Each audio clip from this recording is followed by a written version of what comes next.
Hello, good to have you with us. It's exactly 10:30 p.m. in Asmara. Time for English news broadcast with me, Salim Brahana. First, the top stories.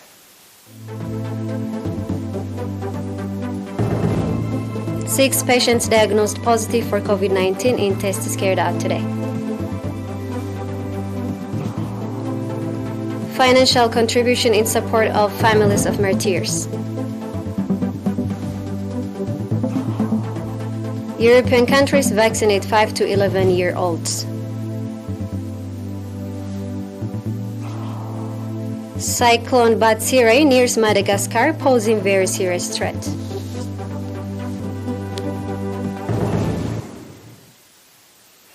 We have an announcement from the Ministry of Health.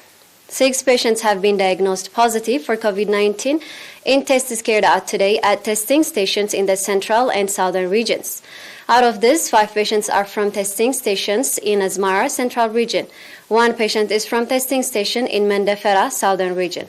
On the other hand, 13 patients who have been receiving medical treatment in hospitals in the Central 4 and Southern 9 regions have recovered fully and have been discharged from these facilities. The total number of recovered patients has accordingly increased to 9,376, while the number of deaths stands at 100. The total number of confirmed cases in the country to date has increased to 9,637. Ministry of Health, Asmara, 6 February 2022. Eritrean nationals in various seats of Canada contributed $21,740 and $45,200 in support of families of martyrs. According to a report from the Ministry of Labour and Social Welfare, 43 nationals in Calgary contributed $36,720 Canada dollars and $730. 4 nationals in Winnipeg, $1,440. 4 nationals in Toronto, $1,080 and $1,580 Canada dollars. 13 nationals in Saskatoon, $7,740 and 2 nationals in Brampton, $730. Similarly, National Holidays Coordinating Committee in Winnipeg contributed $7,920. 1 family in Mississauga, $2,100. 1 family in Langley, BC, $5,400 Canada dollars, and 1 family in Surrey, BC, $1,500 Canada dollars.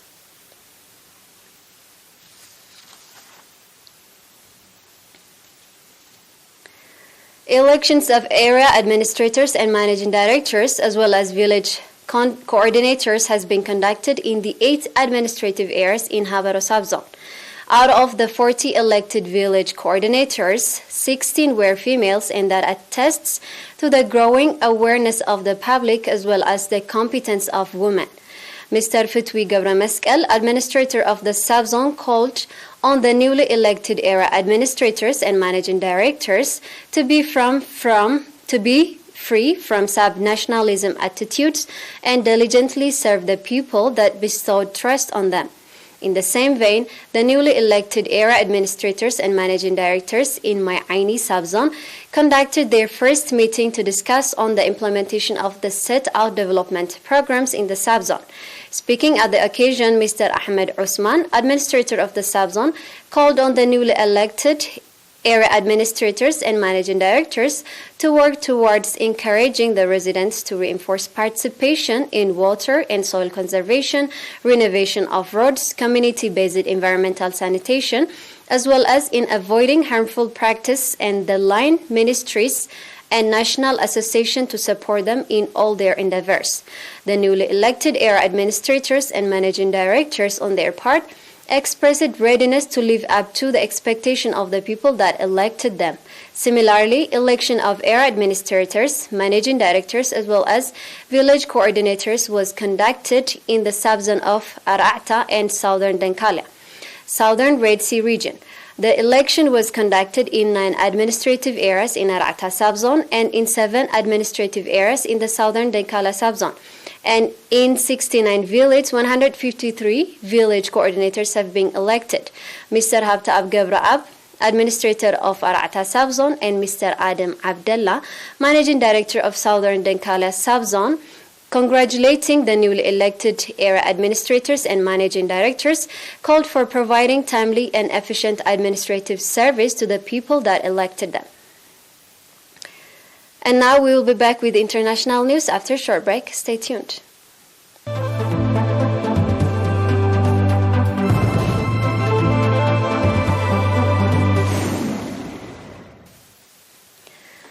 Several European nations started vaccinating children aged 5 to 11 against COVID-19 on Wednesday in an effort to contain a raging pandemic and keep schools open, while others are still deciding their approach.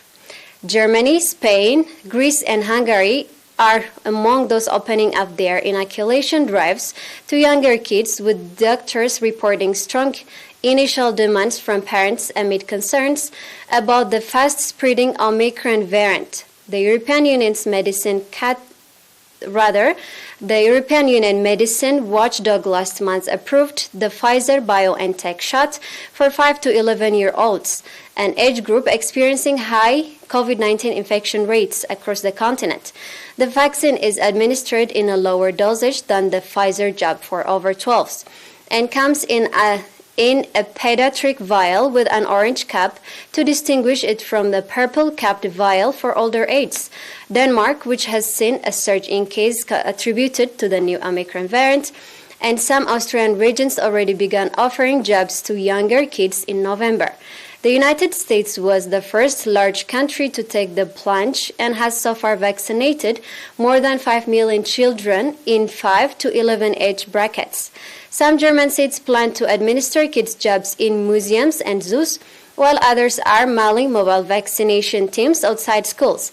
But like other countries, Germany also grapples with anti-vaccine militancy, and Wednesday saw police in the eastern city of Dresden stage raids over these threats against pro-vaccine public officials. A number of European countries will launch similar vaccination drives in the coming days, including Italy, Portugal, Poland, and Baltic states, and the Czech Republic, while others are still finalizing their plans.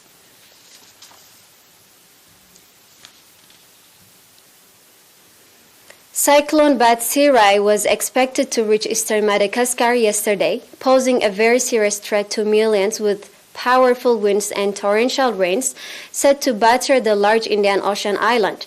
Residents hunkered down before the storm's arrival, and winds of more than 200 kilometers per hour were forecast as it bore down on the country still recovering from the deadly tropical storm Anna in late January. After passing Mauritius and drenching the French island of La Réunion for 2 days with torrential rain, Batsirai was about 250 kilometers east of Madagascar early Saturday. This is according to the Meteo France weather agency. Batsirai should make landfall between late afternoon and evening Saturday as an intense tropical cyclone, presenting a very serious threat to the area, the forecast said in its morning bulletin Saturday. The eye of the storm was forecast to cross the center of the island overnight into Sunday before leaving its western shores by Monday, but also winds could reach more than 200 or 250 kilometers per hour at the point of impact, and waves could reach as high as 15 meters. The United Nations said it was ramping up its preparedness, with aid agencies placing rescue aircrafts on standby and stockpiling humanitarian supplies. In late January, at least 131,000 people were affected by Anna across Madagascar. At least 58 people were killed, mostly in the capital, Antananarivo. The storm also hit Malawi, Mozambique, and Zimbabwe, causing dozens of deaths. And now the reminder of the top stars.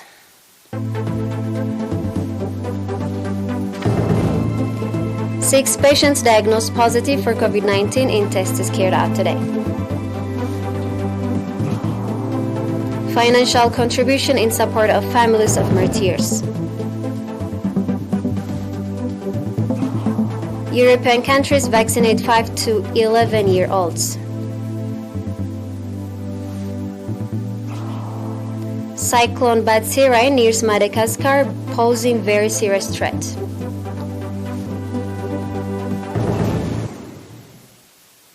That's all with the news. Thanks for watching.